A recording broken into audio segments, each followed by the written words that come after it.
परमेश्वर को बहुत बहुत धन्यवाद करते हैं आज के लिए, जो प्रभु ने हमें समय दिया है कि हम परमेश्वर के वचन पे मनन कर सकते हैं।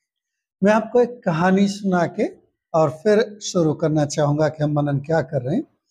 एक पंडित जैसे होते हैं और गुरुकुल जाते हैं, तो 8 साल की उम्र में उनको गुरुकुल जाना होता है, 25 साल की उम्र में वो यूजुअली लौटते हैं, जो पुराना ट्रेडिशन रहा है।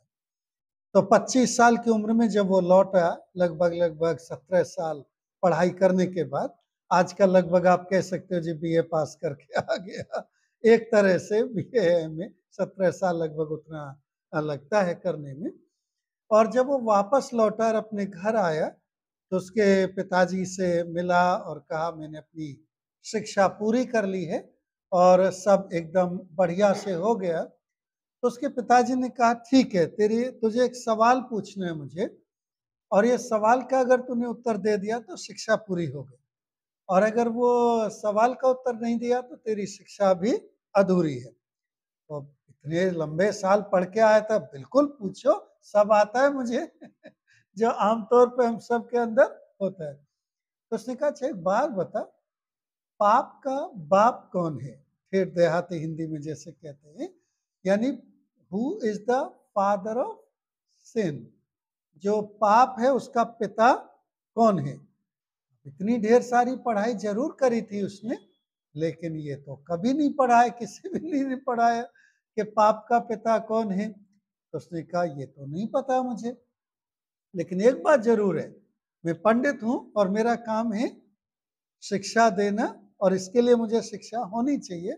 मैं दोबारा वापस जा रहा हूँ, घर के बाहर से ही लौट लिया, और जब तक ये पता नहीं कर लूंगा तब तक वापस नहीं लौटूंगा। ठीक है, वापस चल दिया। और रास्ते में एक जगह उसे बहुत भूख और प्यास लगी, बहुत परेशान था, और आसपास कोई भी अच्छा भला गांव या अच्छी भली जगह नहीं दिख रही थी उसे। जब आदमी को इतनी भूख और प्यास लगे कि मृत्यु तक पहुंचने की बात हो, तो थोड़ी बहुत गड़बड़ उसकी जिंदगी में हो ही जाती है। तो एक जैसे स्टोरी जाती, जैसे कहानी है कि कोई वेश्या का घर था जो यूजुअली गांव से बाहर होता है। तो वहां उसने जाके खटखटाया, तो पानी मांगा। तो उसने वेश्या ने कहा देखो पानी तो मैं दे सकती हूँ, लेकिन तुम्हें ये पता होना चाहिए कि मैं वेश्या हूँ, तुम ब्राह्मण हो, और अगर तुम्हें लगता है कि तुम मेरे हाथ से पानी पी लोगे तो यू। उसने कहा कोई बात नहीं जी, अब तो मैं मर रहा हूं तो पानी तो मुझे पीना ही पीना है। तो उसने पानी लेके पी ली। अब उसके बाद वैश्या ने कहा देखो अब आपने मेरे हाथ का पानी तो पी लिया है, भूख भी आपको लगी है, तो मैं खाना बना के दे देती हूँ। तो पंडित जी ने कहा बिल्कुल भी नहीं, पानी पी लिया इसका मतलब ये थोड़ी है कि मैं घर में घुसाऊंगा या खाना खाऊंगा। बिल्कुल नहीं, मेरा धर्म भ्रष्ट नहीं करूंगा। ने कहा देखिए ये तो आपके ऊपर है, लेकिन अगर आप मुझे ये सौभाग्य देंगे, भाई पंडित हो मेरे घर में आओगे, आशीष आएगी, अगर आप ये सौभाग्य देंगे तो मैं आपको 5 सोने की मोहरें दूंगी। पंडित जी ने सोचा पानी तो पी लिया है, अब आगे थोड़ा सा ही तो और बढ़ना है, और इस करके वो उस घर में गया और खाना खाया, और मोहरों की गिनती बढ़ती गई। फिर वेश्या ने खाना वाना खिलाने के बाद उसको डांटा, क्या धर्म है तुम्हारा इन सोने की मोहरों के लिए? आपको पता है मैं सोने की मोहरें कहां से कमाती हूँ? ये सोने की मोहरें मैंने आपको ऑफर करी, आपको दी, और आपने अपने सारे नियम तोड़ दिए, है ना? पंडित जी को तुरंत समझ आ गया पाप का बाप को। पंडित जी उसके सामने झुके, उसके पैर छुए, कहा आज से तुम मेरे गुरु हो, क्योंकि तुमने असली में मुझे सिखाया है। जो विद्या मुझे इतने सालों में किसी ने नहीं सिखाई, वो विद्या तुमने मुझे सिखाई है। और वहां से वापस लौट गया कि शिक्षा के साथ लालच, लालसा, इच्छाओं के बारे में भी जिसको हम कहते हैं, उससे जन्म होता है हमारे अंदर पाप का। क्यों कॉम्प्रोमाइज करते हैं? इस बात ना, ये एक आम कहानी है हमारे देश में। हम इसके खाली एक समझ रहे हैं, एक सोच को, एक बात को जो हमारे समाज में चलती है। और बाइबल में जहां से हमने आज पढ़ा है वहां क्या लिखा गया है कि हर एक जन किस बात से, किस तरह से परीक्षा में पड़ता है? अपनी ही लालसाओं के कारण, अपनी ही इच्छाओं के कारण। और जब वो इच्छाएं, जब वो लालसाएं गर्भवती होती हैं, यानी आपके अंदर बैठ जाती हैं, आपकी सोच में बैठ जाती हैं, जब वो आपके अंदर अपना घर कर लेती हैं, फिर वो किसको उत्पन्न करती हैं? पाप को। और पाप जब फल जाता है तो उसका फल क्या होता है? मृत्यु।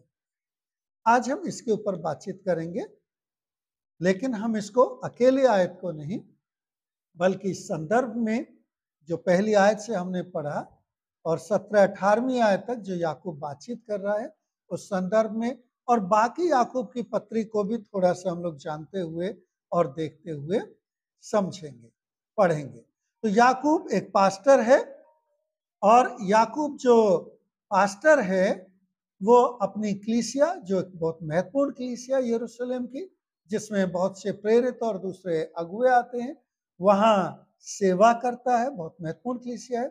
और उनके एक पास्टर के तौर पे, ना सिर्फ उनके लिए, बल्कि जैसे हम जानते हैं कि एक पास्टरल सर्कुलर लेटर भी है जो चारों तरफ ले जाया गया, बांटा गया, बाकी लोगों के लिए भी, लेकिन अपने अनुभव से, अपनी कलीसिया के अनुभव से ये लिख रहा है। इसका मतलब क्या है कि सबसे मुख्य कलीसिया, सबसे धार्मिक कलीसिया भी ये सब पाप में गिर सकती है। सबसे मुख्य लोग भी इन सब के शिकार हो सकते हैं। सब कुछ जानने के बाद भी इसके शिकार हो सकते हैं।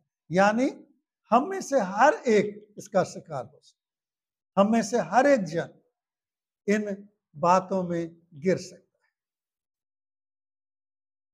हम लोग अपनी इच्छाओं के हाथ में दुख उठाते। क्यों आती है ये इच्छाएं?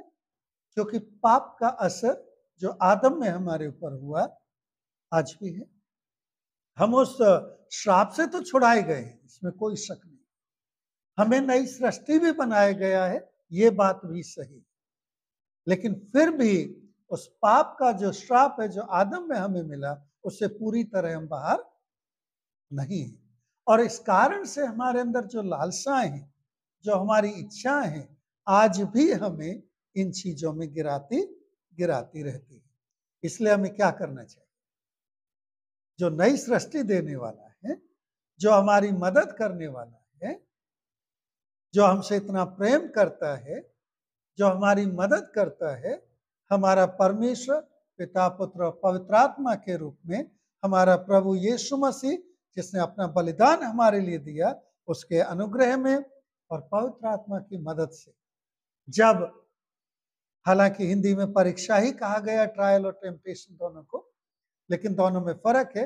लेकिन दोनों में से कोई सी भी जब आए, तब इनकी मदद से, इस भरोसे के साथ कि हमारे साथ है, हमें आगे लेके चल सकते हैं, इनसे बचते हुए, इनमें आगे बढ़ते हुए, को पास करते हुए प्रभु परमेश्वर में पढ़ना है, आगे बढ़ना है। अब हम थोड़ा सा इसको मनन करते, तो हमने सबसे पहले क्या देखा कि पाप पैदा कहाँ होता है। और हम जब इस पत्री को देखते हैं, तो अगर इन जनरल भी हम लोग देखें याकूब के लिखने को, तो शुरुआत करता है कि जब परीक्षाएं पड़े। और ये जो परीक्षाएं जो शुरू में वो कर रहा है, ये हैं जो बाहर से आती हैं, यानी जो हमें पास करने के लिए, हमें आगे बढ़ने के लिए होती है, गिराने के लिए नहीं होती। जो टेम्पटेशन है उसको भी जो परीक्षा कहा गया, वो हमें गिराने के लिए, वो अंदर से आती। तो अंदर से आने वाली परीक्षा और बाहर से आने वाली परीक्षा फर्क है। तो जो याकूब है वो बाहर से आने वाली परीक्षाओं के साथ बात करता है, और फिर हमें बताता है किस तरह अंदर से आने वाली परीक्षा ज्यादा खतरनाक है। क्योंकि पहली परीक्षा के लिए वो कहता है कि आनंद की बात समझो, लेकिन दूसरी परीक्षा के लिए नहीं कहता आनंद की बात समझो। दूसरी परीक्षा के लिए कहता है वो अगर हो गई तो तुम्हें पाप में मृत्यु की तरफ ले जाएगी।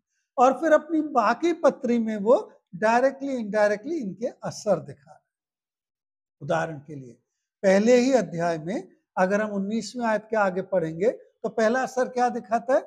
सिर्फ सुनते रह जाते हैं, हम चलते नहीं।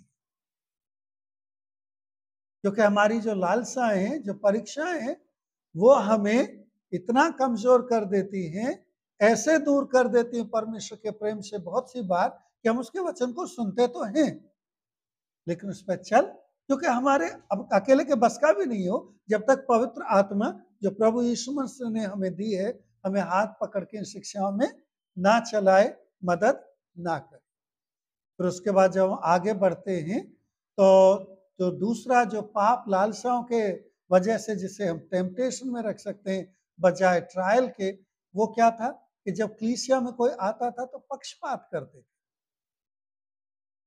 ये अच्छा रईस है तो इसको थोड़ा ज्यादा करा जाए, ये गरीब है तो इसको पीछे को। आम है, आम प्रॉब्लम है हमारे समाज में।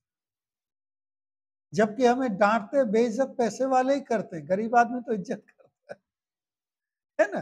फिर भी हम एक को निरादर करते हैं, दूसरे को आदर करते हैं। लालसाओं से आता है। फिर हम आगे पढ़ते हैं तो याकूब हमें बताते हैं देखो आप विश्वास तो करते हो लेकिन आपके कामों में तो दिखता ही नहीं। वो एक और समस्या है। फिर आगे क्या याकूब बात करता है? हाँ ये बात तो सब सही है लेकिन हम अपने शरीर जो हमारे कामों में दिखना चाहिए उनमें से एक चीज को सबसे पहले पॉइंट आउट क्या करते हैं? हमारी जीभ को। और फिर आगे ढेरों दूसरी बातों को वो कहते हैं। तो याकूब एक पास्टर के तौर पे शुरू करते हैं उन परीक्षाओं से जो बाहर से आते हैं, फिर बताते हैं हमारे अंदर से आने वाली जो ज्यादा खतरनाक है वो कैसे होती हैं और फिर किस तरह से वो रिजल्ट आउट करती हैं हमारे जीवन में और हमें उनसे कैसे बचना। तो सबसे पहले हम लोग देखते हैं कि जो पाप है ये किस तरह डेवलप। तो क्रेडल ऑफ सिन अगर हम लोग कहें तो क्या है? हमारी इच्छा, हमारी लालसा। और किस संदर्भ में वो बात कर रहे हैं कि कई बार लोग क्या होते हैं अपने ऊपर आई कोई भी चीज को परमेश्वर को या दूसरों को ब्लेम करते हैं। कुछ भी हो जाए मेरी जिंदगी में किसी दूसरे की गलती हमेशा। अब वो हो सकता है कि मेरे अपने किसी न किसी कारण से हुई है जिसको मैं मानने को तैयार नहीं। हो सकता है दूसरा उसको जिम्मेदार हो लेकिन ग्रहण तो मैंने ही करा है। एक यूपी में आमतौर पे हम लोग कहते हैं जी वो गाली दे रहा है, कहते हैं ना, और उसके गाली देने से हम गुस्सा होते हैं लेकिन गाली ली किसने? भाई वो दे रहा था, आपने ली क्यों? जैनिल के थोड़ा मुश्किल है समझना ठीक है, बाद में हम एक्सप्लेन कर लेंगे। तो वो दे रहा है, सही बात है, हम ये नहीं कह रहे को गाली नहीं दे रहा, लेकिन ले तो आप रहे हो। अब आप लोगे तो गुस्सा आएगा ही आएगा, आप नहीं लोगे तो गुस्सा नहीं आएगा। हम आम तौर पे किसी ना किसी को कहीं ना कहीं उन परीक्षाओं के लिए, चाहे वो बाहर से आ रही है चाहे अंदर से आ रही है, ब्लेम करते रहते हैं। और तब याकूब बाहर से आने वाली परीक्षाओं के लिए नहीं, लेकिन जो हमारे अंदर होती है उनके उसमें वो बात कर रहा है कि कोई ये ना कहे कि परमेश्वर से ये हो रहा है। परमेश्वर ना खुद टेम्पटेशन में पड़ता है और ना दूसरे को टेम्प्ट करता है। इंसान को तो चलो फिर भी हम ब्लेम कर सकते हैं लेकिन परमेश्वर को ब्लेम करने का हमारे पास कुछ भी बचता नहीं। वहां से वो शुरू करता है। तो सबसे पहली बात क्या है? जब हम अपनी इच्छाओं के लिए जो हम खुद करते हैं और उसमें आने वाली परेशानियों के लिए जो हमारे अपने अंदर के पाप के कारण आती है, दूसरों पे उंगली उठाते हैं और खुद उनको स्वीकार नहीं करते। पहली प्रॉब्लम होती कहां है? हमारी इच्छाओं। इच्छाएं क्यों होती हैं हमारी? क्योंकि हमारी नजर दुनिया की तरफ। अगर हम स्वर्गिक इच्छा करें और स्वर्ग की तरफ देखें तो कोई मतलब ही नहीं किसी चीज का। ये दुनिया में जो दुनिया की छोटी छोटी चीजें या बड़ी कहें, जिस भी नजर से कहें, जब हम उनकी तरफ नजर डाल के और उनकी तरफ देखते हैं, तो उन इच्छाओं के कारण से हमारे अंदर जो लालसाएं पैदा होती हैं, उनको पाने के लिए जो प्रक्रिया चलती है, वो प्रक्रिया हमें कहाँ ले जाती है? हर इच्छा नहीं, लेकिन ज्यादातर हमें पाप की तरफ ले जाती है।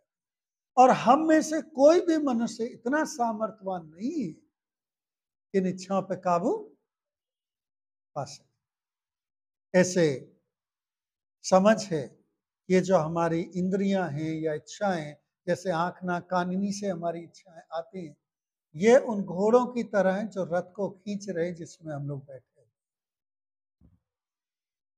और मोस्ट ऑफ द टाइम हम इस रथ को, या हम कहें ऑल द टाइम, हर समय इस रथ को कंट्रोल करने में असफल हो। इसको बस एक है जो कंट्रोल कर सकता है, वो हमारा प्रभु यीशु मसीह पवित्र आत्मा, लेकिन उसको उस कुर्सी पे बैठने नहीं देते, उसको उस कुर्सी पे बैठने नहीं देते। देखो, कहानियां होती हैं, कहानियों का अपना एक सच होता है। महाभारत की कहानी में अर्जुन का सारथी कौन था जो उसके रथ को चला रहा था? जय किसकी वजह से हुई? अकॉर्डिंग टू द स्टोरी, रथ चला कौन रहा है? हमारे इस रथ को, इच्छाओं के रथ को, हमारे इस दुनिया में शरीर आत्मिक रीति, उसको हम अपने हाथ में रखते हैं, खुद ही चलाना चाहते हैं, खुद ही सब कुछ कंट्रोल करना चाहते हैं, खुद के प्रधान होना चाहते हैं। प्रभु के हाथ में, परमेश्वर के हाथ में हम ये बागडोर देने को तैयार नहीं है। और जब प्रभु के हाथ में इसकी बागडोर नहीं होते, तो हम सफल हो ही नहीं सकते, चाहे वो परीक्षा बाहर से आए, चाहे परीक्षा अंदर से आए। सबसे पहली बात, क्यों? हमारी इच्छाओं को, हमारी समस्याओं को, जो हमें मृत्यु की तरफ ले जाती हैं, हम खुद गाइड करना चाहते हैं। स्ट्रगल क्या है हमारी? थोड़ा सा हमने देख ही लिया कि हम खुद मालिक होना चाहते हैं, और एक और बात हमने ऑलरेडी देखी कि हम उसको ओन नहीं करना चाहते समस्या। जब भी कोई दुख होगा, जब भी कोई मुसीबत होगी, जब भी कोई पाप होगा, हमेशा उसको दूसरों पे डाल देंगे। तो पहली स्ट्रगल क्या है हमारी? What is our first struggle of sin? We refuse to own it. मैं पापी हूं, मेरी गलती है, हम इसको नहीं मानते। पहली नेल इन द कॉफिन, अगर मृत्यु की तरफ बढ़ने, क्योंकि अगर हमने मान लिया, अगर ओन कर लिया हमें मेरी गलती है,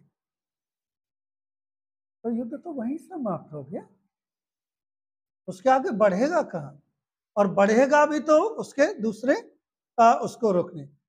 अब एक समस्या और क्या है, जो ट्रायल और टेम्पटेशन, जो अंग्रेजी में दिए, लेकिन हिंदी में दोनों को परीक्षा कहा गया है।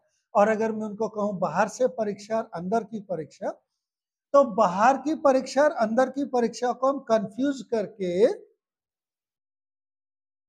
उसको गड़बड़ कर। बाहर की परीक्षा, मान लो मैं पढ़ रहा हूं, किसी ने मुझे एग्जाम दिया, वो मेरे पढ़ने के लिए। जो ट्रायल है, मुझे एक क्लास और आगे पास करने के लिए। यानी जो समस्याएं बाहर से आएंगी और परमेश्वर ने अगर वो आने दी हैं, तो वो मुझे मेरी आत्मिकता में, मेरे अनुभव में, मेरी गवाही में एक कदम आगे बढ़ाने के लिए, एक कदम आगे बढ़ाने के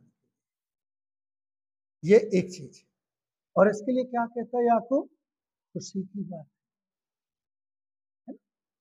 जब हम इन परीक्षाओं से गुजरे तो खुश हो जाओ, क्योंकि तुम्हारा प्रमोशन होने वाला है, अगली उस पर जाने वाले हो। एक नई जो चीज है आपकी जिंदगी में जुड़ने वाली है, जिसको आप दूसरों के सामने गवाही दे सको। जो दूसरी परीक्षा जो अंदर से आती है, क्योंकि वो हमारी लालसाओं से आती है, इसलिए उसको हमें ध्यान रखना।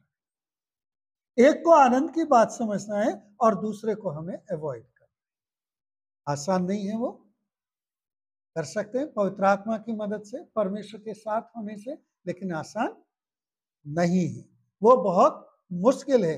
इसलिए परमेश्वर के वचन के अनुसार उसको समझना और टू बी ऑन गार्ड, जैसे हम अंग्रेजी में कहते हैं, अपनी इस बारे में देखभाल करना, ध्यान रखना कि ये लालसा जो मेरे अंदर पैदा हो रही है, इसको कहाँ जितना जल्दी हो सके रोक सकता हूं, ताकि वो गर्भवती ना हो, ताकि वो पाप को जन्म ना दे, ताकि वो मृत्यु तक ना पहुंचे।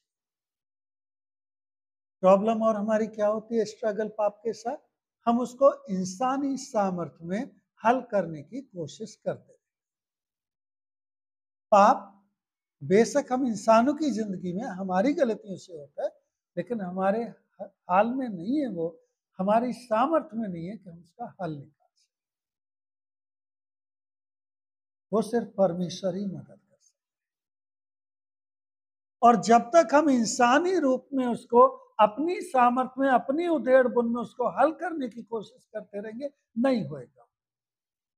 वो एक ऐसी चीज है कि आप बच्चे हो, गड़बड़ कर दी, तोड़ दिया, फोड़ दिया, कुछ भी हो गया, जो भी आपसे हो गया या उलझ गया, आप जितनी कोशिश करोगे उसको चिपकाने, हल करने की, वो असंभव होगा। सबसे आसान होता है मम्मी पापा के पास गोद में जाओ, वो अपने आप हल कर लेंगे, आपकी हेडेक दूर। और हमारे लिए परमेश्वर ने वो ऑलरेडी इंतजाम करा हुआ है। पिता परमेश्वर हमसे कितना प्रेम करता है, पुत्र हमारे हर पाप के लिए मर गया, और पवित्र आत्मा हर कदम हमारे साथ है। जो चीजों को हम समझते भी नहीं है, उन चीजों को भी समझाने के लिए हमारे। लेकिन प्रॉब्लम क्या है? हम अपने बादशाह खुद बनना चाहते हैं, और इसलिए हम अपने इंसानी उस उधेड़ बुन में उनको हल करने के चक्कर में और उलझाते रहते हैं और बिगाड़ते रहते हैं। कैसे जीते पाप? कैसे इन लालसाओं, कैसे इन परीक्षाओं में आगे बढ़े, जैसे परमेश्वर का वचन हमें यहाँ बताता है। सबसे पहले हमारा एटीट्यूड, हमारा व्यवहार, हमारी सोच। अगर परीक्षा बाहर से आ रही है तो जीतनी है, और परमेश्वर ने कहा उसको जीतने के लिए बुद्धि की कमी हो तो मैं दूंगा। भरोसे के साथ मांगो, बिल्कुल भी शक मत करो। भाई अगर टीचर एग्जाम दे रहा है तो पढ़ाएगा भी तो 6 महीने, भरोसा करो। दुनिया के teacher out of syllabus question दे सकते हैं, परमेश्वर नहीं देगा, क्योंकि उसने वायदा करा है कोई भी परीक्षा तुम्हारे ऊपर ऐसी नहीं आएगी जिससे जो तुम्हारे सहने से, उसका वायदा आउट ऑफ सिलेबस कोई क्वेश्चन नहीं आएगा, सब उसी में से आएंगे। लेकिन प्रॉब्लम तो हम क्लास अटेंड करें तब ना।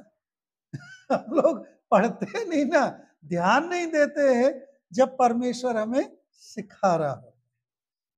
सबसे पहले हमारी सोच बदलें परीक्षाओं के प्रति जो बाहर से आते, आनंद की बात समझें, और जहां हमें कमी हो वहां पिता परमेश्वर से, प्रभु यीशु मसीह से, पवित्र आत्मा से वो मदद जो ऑलरेडी उन्होंने ऑफर करी हुई है उसको मांगे और पूरे विश्वास से रखें।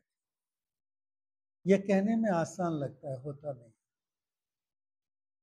जब हमारी जिंदगी में समस्याएं आती हैं तो हमारे इंसानी डर और भय से हम इतने परेशान हो जाते हैं कि हम सही निर्णय ही नहीं ले पाते, और बजाय परमेश्वर के पास जाके उसमें भरोसा करने के, हम अपनी भाग दौड़, अपने उधेड़ बुन में लगे रहते हैं और फंसते जाते हैं।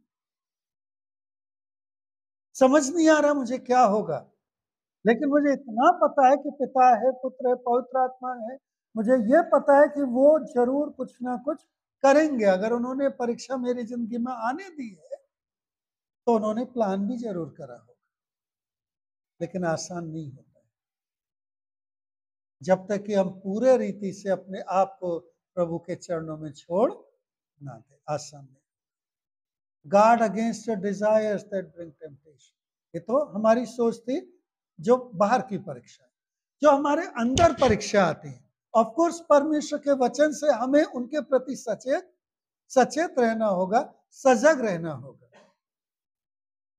जब कोई इच्छा उठती है मेरे अंदर, मुझे उसको तोलना होगा, जांचना होगा कि इच्छा प्रभु की तरफ है, वो भी इच्छा ही है, वो इच्छा स्वर्गिक चीजों की तरफ है या दुनिया की तरफ?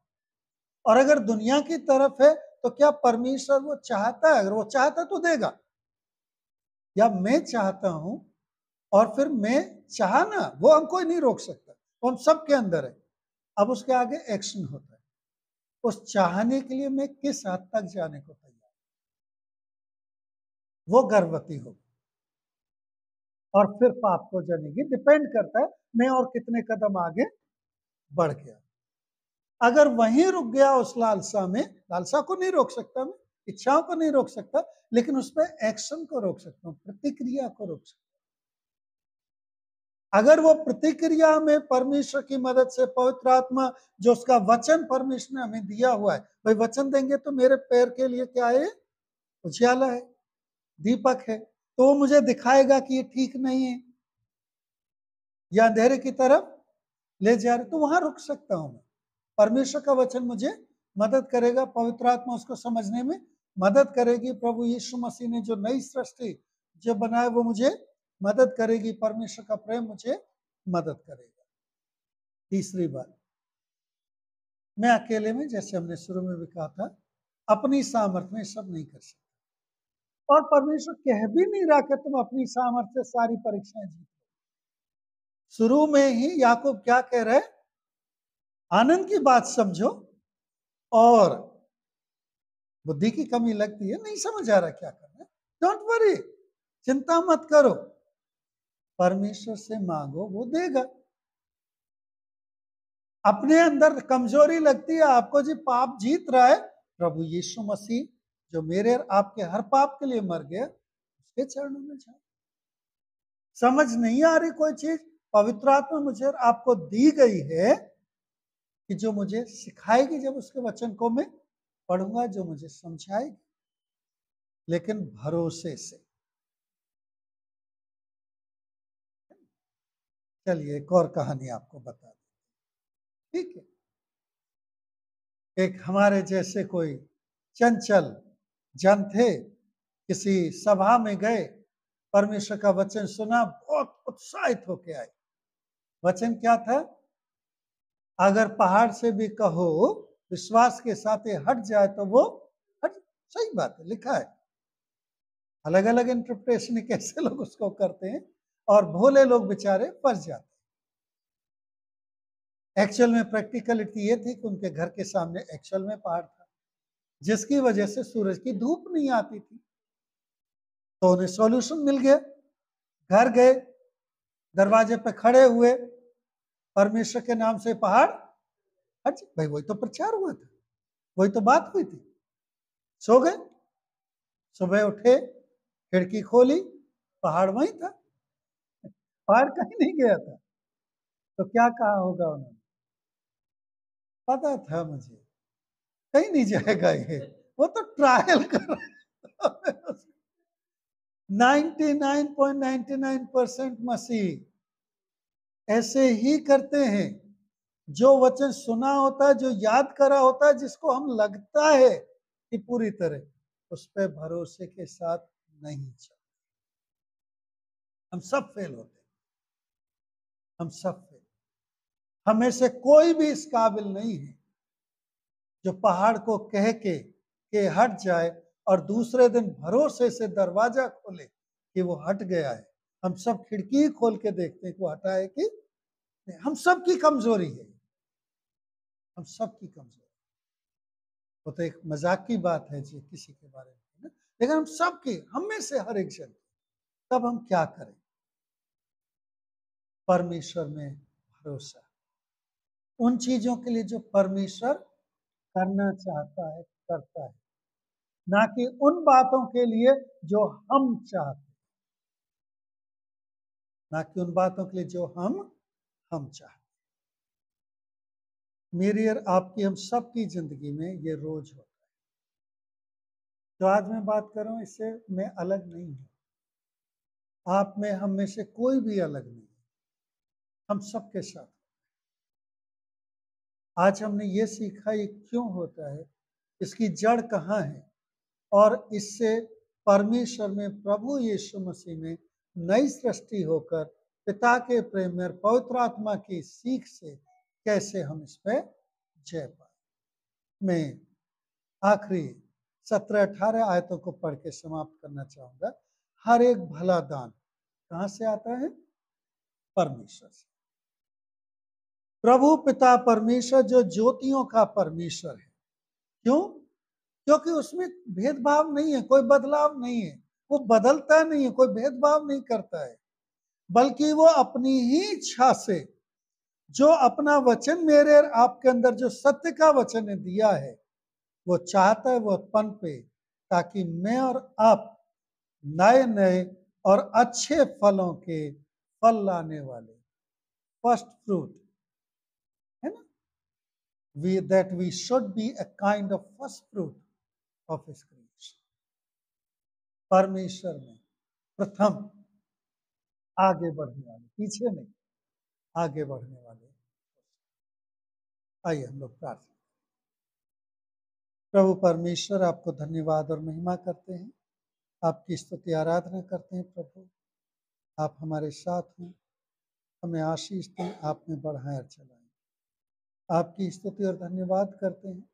हमारी कमजोरियों को, हमारे पापों के समय हम आपके चरणों में ले आते हैं और प्रार्थना करते हैं। प्रभु यीशु मसीह, आपके बलिदान के द्वारा मेरे पाप माफ होकर प्रभु के परमेश्वर के प्रेम में और पवित्र आत्मा के सिखाए जाने और मदद से, साहस से, भरोसे के साथ मैं उन परीक्षाओं में जो बाहर से आती हैं और उन परीक्षाओं में भी जो मेरे अंदर से आती हैं, जिनसे पाप उत्पन्न होता है, बच सकूं और आगे बढ़ सकूं। प्रभु यीशु मसीह के महान और पवित्र नाम से आमीन।